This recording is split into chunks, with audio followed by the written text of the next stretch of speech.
Assalamualaikum warahmatullahi wabarakatuh. Perkenalkan, nama saya Riki Ananda Putra dari kelas DKV 2025B dengan akhiran NIM 139. Kalian pernah gak sih main sebuah game, tapi game tersebut itu kesannya lebih kayak lukisan yang hidup gitu? Gak hanya indah untuk dilihat, tapi juga mampu menciptakan emosi hanya lewat warna, cahaya, dan atmosfer. Kali ini saya akan sedikit membahas tentang game Clair Obscur Expedition 33, yang mana game tersebut dapat membuktikan bahwa video game bukan hanya hiburan tetapi juga sebuah karya seni. Dalam video kali ini saya akan sedikit membahas mengapa Clair Obscur Expedition 33 dapat disebut sebagai objek estetis dalam dunia desain. Pembahasan kali ini akan menggunakan pendekatan 5W1H serta melihat bagaimana game ini memiliki nilai estetika, makna, dan pengalaman emosional bagi para pemainnya. Nah, untuk sedikit pengenalan, Clair Obscur Expedition 33 adalah game RPG bergaya fantasi yang dikembangkan oleh studio Senval Interactive yang dari Prancis.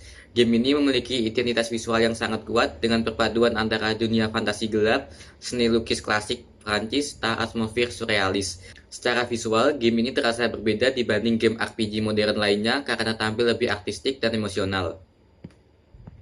Nah, estetika dalam game ini dibentuk oleh para desainer visual, konsep artis, environment artist, animator, dan komposer musiknya. Mereka nggak hanya membuat dunia yang bagus dilihat, tetapi juga menciptakan identitas visual yang memiliki suasana dan makna seperti elemen warna, pencahayaan, tekstur, desain karakter yang dibuat untuk membangun emosi pemain. Estetika dalam game ini dibentuk oleh para desainer visual, konsep artis, environment artist, animator, dan juga komposer musiknya. Mereka nggak hanya membuat dunia yang bagus untuk dilihat, tetapi juga menciptakan identitas visual yang memiliki suasana dan makna di setiap elemennya. Contohnya kayak di bagian warna, pencahayaan, tekstur, hingga desain karakternya. Unsur estetis pada game ini tuh paling kerasa di lingkungan gamenya gitu. Karena game ini menggabungin antara lukisan klasik, mimpi, dan juga dunia yang perlahan hancur. Banyak area menggunakan pencahayaan lembut, warna pudar, serta banyak kayak efek sub one shot gitu, yang membuat visualnya itu lebih terasa melankolis dan sinematik. Nah, untuk estetika dalam game ini itu paling terasa saat momen emosional gitu, kayak musiknya mulai melambat, kamera menjadi lebih sinematik, serta warna lingkungan yang ikut berubah ngikutin suasananya gitu. Game ini dianggap sebagai objek estetis karena memiliki harmoni antara visual, suasana, dan makna. Keindahannya nggak hanya berasal dari grafiknya yang realistis kayak game AAA lainnya, tapi gimana desain visual mampu menyampaikan perasaannya melalui game ini.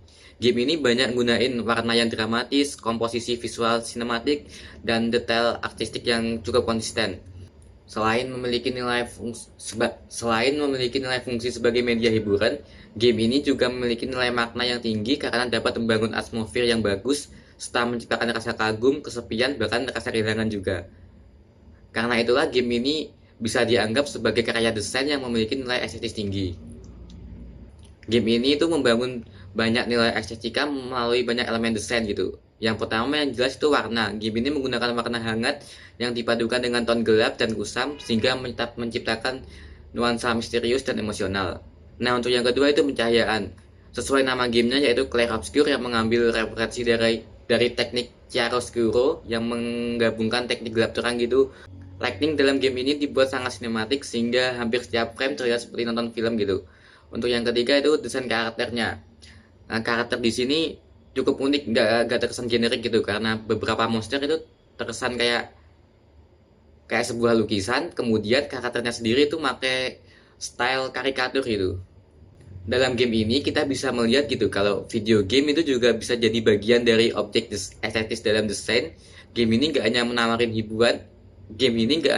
hiburan, tetapi juga pengalaman emosional yang cukup kuat. Game ini berhasil memadukan antara unsur seni visual, atmosfer, warna, musik, dan storytellingnya. Game ini berhasil menunjukkan bahwa desain itu mampu menyampaikan emosi layaknya karya seni.